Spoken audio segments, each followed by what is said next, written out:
Assalamualaikum warahmatullahi wabarakatuh. Kembali lagi bersama saya petani muda Indragiri Hilir Riau. Pada kesempatan kali ini saya lagi santai teman-teman, lagi santai. Ini cabai yang kita tanam itu berusia kurang lebih di 90 hari setelah tanam. Eh, Hari ini saya coba untuk memperhitungkan dari cara berbudidaya ya, cara berbudidaya cabai. Mungkin bagi teman-teman yang baru ya atau yang pemula yang ingin berbudidaya cabai belum tahu untuk perhitungan biaya yang harus kalian keluarkan dan kemudian keuntungan yang mungkin kalian akan dapatkan. Nah, jadi seperti itu. Di sini saya akan coba untuk memberikan perhitungannya biar kalian lebih lebih paham dan untuk meyakinkan kalian bisa berbudidaya cabai ini. Nah, jadi kalian bisa simak untuk video ini ya. Nah, yang pertama untuk biaya. Kita perhitungkan untuk biaya. Kalau untuk per pohon cabai itu bisa mencapai biaya dari minimal ya, dari minimal itu dari Rp2.000 itu bisa mencapai ke Rp5.000 untuk per pohon cabai. Nah, jadi kalau untuk Rp2.000 sampai ke Rp5.000, jadi kita ambil di eh, rata-ratanya teman-teman, rata-ratanya berarti kita mengeluarkan biaya di Rp3.500. Nah, jadi kita lebih mudah ya, lebih mudah. Jadi kita ambil di menengah. Di menengah berarti kita mengeluarkan biaya di Rp3.500. Nah, berbeda kalau kalian bisa menekan biaya ataupun bisa biaya itu hanya berkisar seperti itu sih teman-teman. Dari Rp2.000 mencapai ke Rp5.000. Jadi untuk biayanya hanya berkisar seperti itu. Nah, karena kita mengambil di rata-rata di Rp3.500, jadi kalau kalian tanamnya 1.000 pohon berarti harus kalian sediakan uang di 3,5 juta. Nah, jadi seperti itu. Kalau kalian tanam 10.000 ya harus kalian sediakan uang di Rp35 juta untuk biaya dari awal hingga akhir panen. Nah, jadi seperti itu.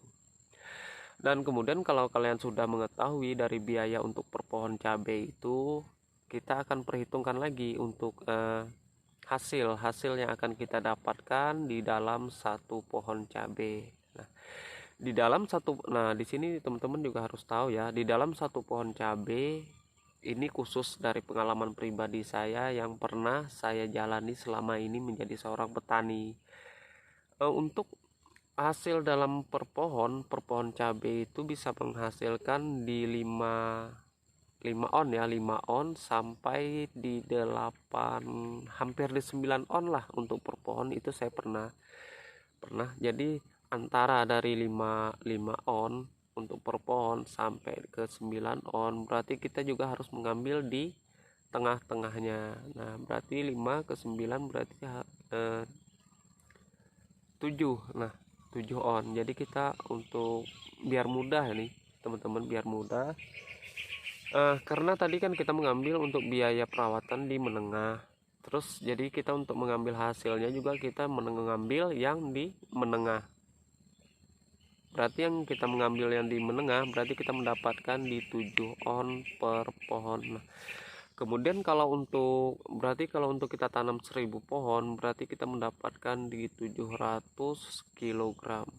Itu sudah cukup lumayan bagus teman-teman. Nah, 700 kg dan kemudian kalau kalian tanam 10.000 berarti kalian bisa menghasilkan di 7 ton.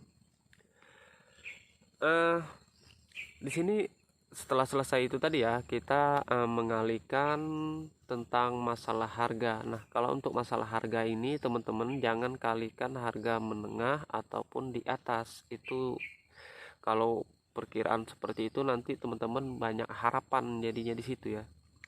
Nah, jadi kita kalikan untuk harga paling minimal teman-teman.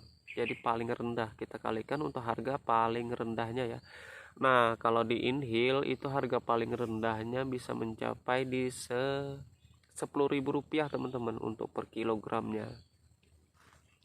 Mungkin di daerah teman-teman ada yang bisa mencapai Rp4.000, Rp3.000 untuk per kilo ya. Ya, kalau seperti itu saya sudah tidak bisa berkata apa-apa lagi teman-teman.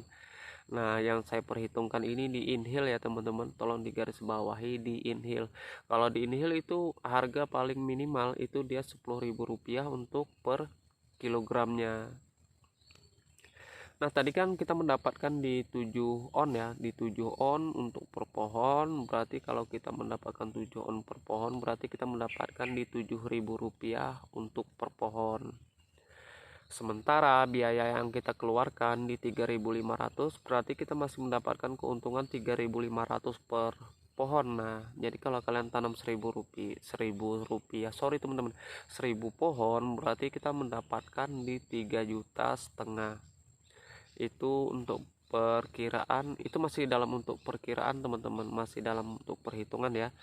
Nah, terus kalau kalian tanamnya 10.000, kita bisa mendapatkan di 35 juta untuk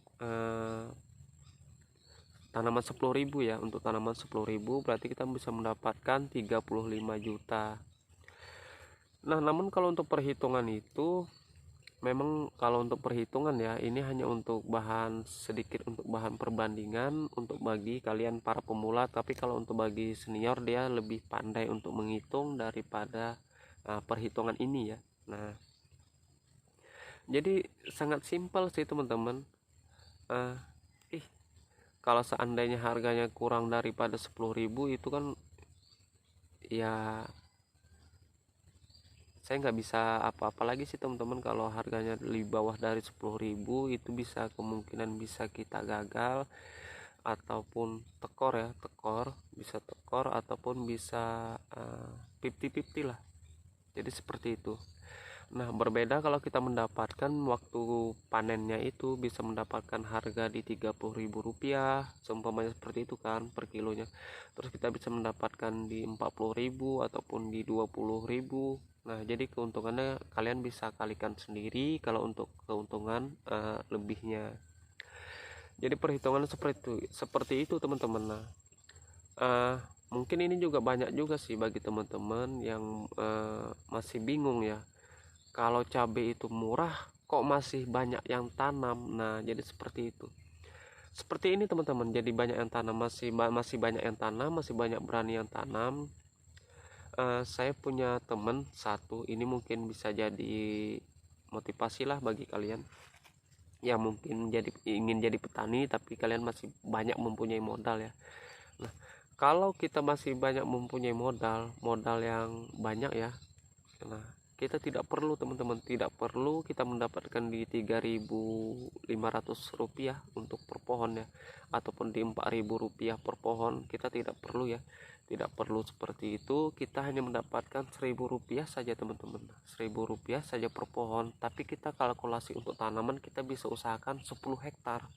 Nah, jadi untuk yang pemain kelas besar, dia tidak memperhitungkan masalah kalau waktu tanam sekarang, nanti kita waktu panennya nanti akan mahal. Tidak seperti itu teman-teman. Kalau pemain kelas besar, yang penting dia tanam, terus cabai yang dirawat itu bisa selamat, bisa panen, insya Allah dia akan mendapatkan keuntungan yang besar karena dia pemain kelas besar. Pemain kelas besar tuh seperti ini teman-teman, beliau tanam di atas 10 hektar. Meskipun waktu itu harga seumpamanya di seperti tadi ya, kita mendapatkan di 7 on untuk per pohon. Dan kemudian kalau harga paling jatuh ya seumpamanya seperti itu ya, harga paling jatuh di 10.000 tadi ya, 10.000. Dan kemudian untuk biaya yang kita keluarkan seumpamanya 3.500, dia mendapatkan Rp3.500 untuk per pohon. Kalau untuk kalkulasi teman-teman, kalkulasi tanaman untuk 1 hektar itu di 15.000 ya. Nah, kalian bisa bayangkan di 15.000 kemudian kalikan di 10 hektar. Nah, jadi bisa mencapai 150.000 pohon. Nah, kalau di dalam 150.000 pohon itu dia bisa meraup keuntungan di dalam satu pohon cabai tidak usah Rp3.500 teman-teman, Rp1.000 saja, Rp1.000 ya, Rp1.000 saja dia bisa menghasilkan di 150 juta rupiah. Itu tanpa bisa menyentuh tanaman. Kenapa saya bilang tanpa bisa menyentuh tanaman? Karena yang mengerjakan bukan dia hanyalah donator. Nah, memodalkan usahanya dengan menggunakan tenaga jasa orang lain ya, jadi seperti itu. Nah, jadi kalau kalian memiliki modal yang besar, kalian bisa tanam di atas 5 hektar. Tapi kalau saya tanam, kalau untuk skala saya bertani, itu hanya cukup untuk musim ke musim, karena saya tidak pernah budidayakan cabai itu dalam skala yang cukup besar, tidak pernah teman-teman. Jadi saya hanya menanam cabai itu berkisar di 2000 pohon, jadi seperti itu ya. Nah, itulah sebabnya kalau cabai itu murah, kenapa masih banyak yang tanam. Jadi seperti itu, dia tidak mengambil keuntungan yang besar, namun dia mengambil keuntungan yang didapat tapi untuk kalian yang besar. Nah, jadi seperti itu teman-teman. Mungkin ini masih, semoga bisa dipahami lah bagi teman-teman, karena saya memang tidak, untuk penjelasan saya mungkin masih bisa kurang dipahami ya, tapi mohon dimaklumi karena memang itu kekurangan dari saya teman-teman. Nah, jadi semoga bisa dipahami lah bagi teman-teman kalian, bagi para pemula yang mungkin belum tahu untuk perhitungan cara menanam cabai. Nah, oke teman-teman, saya rasa cukup sekian. Saya lagi nyantai nih di kebun. Nah, mungkin cukup sekian. Semoga video kali ini bisa bermanfaat buat kalian, dan jangan lupa di subscribe dan di like dan di komen apabila masih ada yang ingin kalian pertanyakan. Oke, saya rasa cukup sekian. Assalamualaikum warahmatullahi wabarakatuh. Salam sukses.